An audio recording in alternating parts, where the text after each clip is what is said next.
Human rights is, geez, that's a good question. Human rights. Well, that's a tough one. Wow.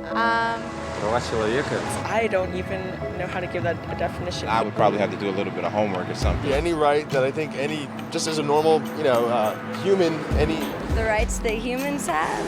Oh, that's a very large debate. Menneskerettigheder kan betyde mange ting. Tú le puedes preguntar a 20 personas y te van a dar 20 diferentes opiniones. Non saprei, è una domanda complicatissima. Yes, we just take them for granted that they're there, but we don't even consider what they are.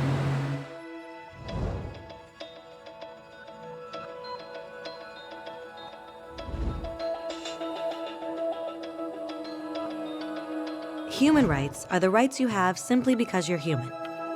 It's how you instinctively expect and deserve to be treated as a person, like the right to live freely, to speak your mind, and to be treated as an equal.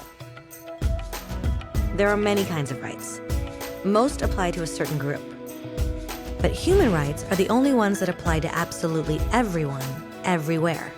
That means kids, old people, poor people, basketball players, garbage men, rappers, teachers, Africans, Indians, Albanians, Christians, Muslims, Kabbalists, atheists, your mom, your dad, your next door neighbor, and you all have the exact same human rights.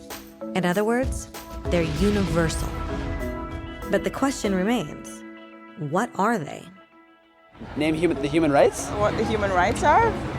The right to live. Equality between all peoples. Right to religion, the right to... Is there supposed to be a list somewhere I should be aware of? According to the United Nations, there are a total of 30 human rights, which are usually lumped together and called simply human rights. They're all listed out in the Universal Declaration of Human Rights, which is the world's most widely accepted document on the subject. But it was a long time in coming. At first, there were no human rights. If you were in with the right crowd, you were safe. If you weren't, well, you weren't. But then a guy named Cyrus the Great decided to change all that. After conquering Babylon, he did something completely revolutionary. He announced that all slaves were free to go. He also said people had the freedom to choose their religion, no matter what crowd they were a part of. They documented his words on a clay tablet known as the Cyrus Cylinder. And just like that, human rights were born. The idea spread quickly to Greece, to India, and eventually to Rome. They noticed that people naturally followed certain laws, even if they weren't told to. They called this natural law, but it kept getting trampled on by those in power. Not until 1,000 years later in England did they finally get a king to agree that no one can overrule the rights of the people, not even a king. People's rights were finally recognized, and they were now safe from those in power. Kind of. It still took a bunch of British rebels declaring their independence before the king got the point that all men are created equal. Which isn't to say he liked the idea, but he couldn't stop them, and America was born. The French immediately followed with their own revolution for their own rights. Their list was even longer, and they insisted that these rights weren't just made up. They were natural.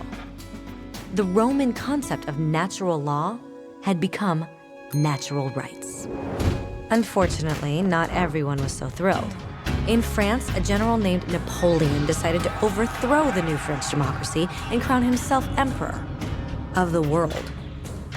He almost succeeded, but the countries of Europe joined forces and defeated him. Human rights was again a hot topic. They drew up international agreements, broadly granting many rights across Europe. But only across Europe. The rest of the world somehow still didn't qualify. Instead, they got invaded, conquered, and consumed by Europe's massive empires. But then a young lawyer from India decided enough was enough. His name was Mahatma Gandhi, and in the face of violence, he insisted that all people of Earth had rights, not just in Europe. Eventually, even Europeans started to agree. But it wasn't going to be that easy.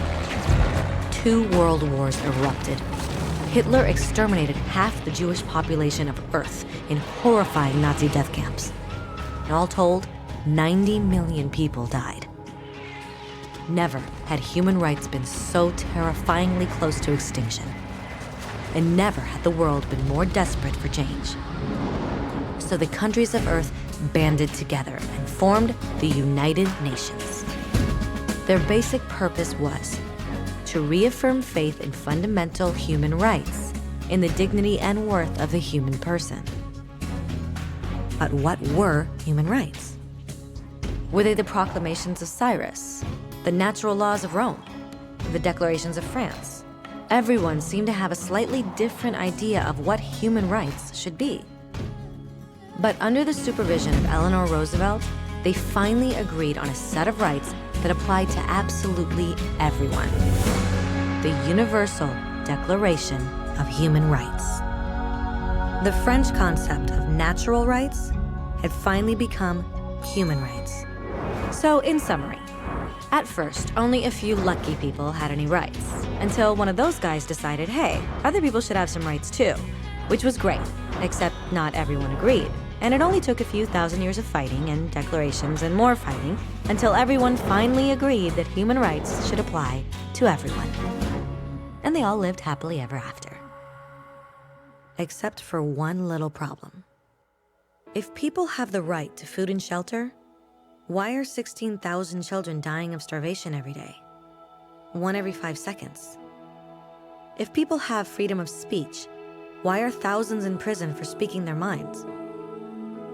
If people have the right to education, why are over 1 billion adults unable to read? If slavery has truly been abolished, why are 27 million people still enslaved today? More than twice as many as in 1800. The fact is, when it was signed, the Universal Declaration of Human Rights did not have the force of law. It was optional.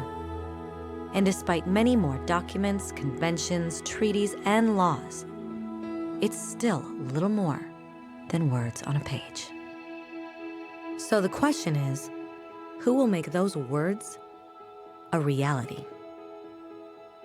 I have a dream today.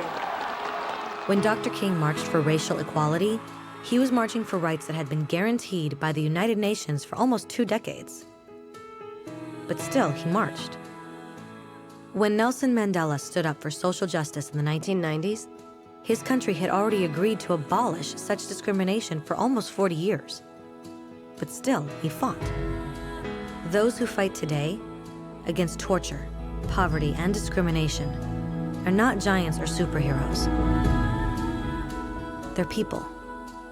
Kids, mothers, fathers, teachers, free-thinking individuals who refuse to be silent, who realize that human rights are not a history lesson. They're not words on a page. They're not speeches or commercials or PR campaigns. They are the choices we make every day as human beings. They are the responsibility we all share to respect each other, to help each other, and to protect those in need. As Eleanor Roosevelt said, where, after all, do universal human rights begin? In small places close to home. So close and so small that they cannot be seen on any maps of the world. Yet they are the world of the individual person, the neighborhood he lives in, the school or college he attends, the factory, farm, or office where he works. Such are the places where every man, woman, and child seeks equal justice, equal opportunity, equal dignity without discrimination. Unless these rights have meaning there, they have little meaning anywhere.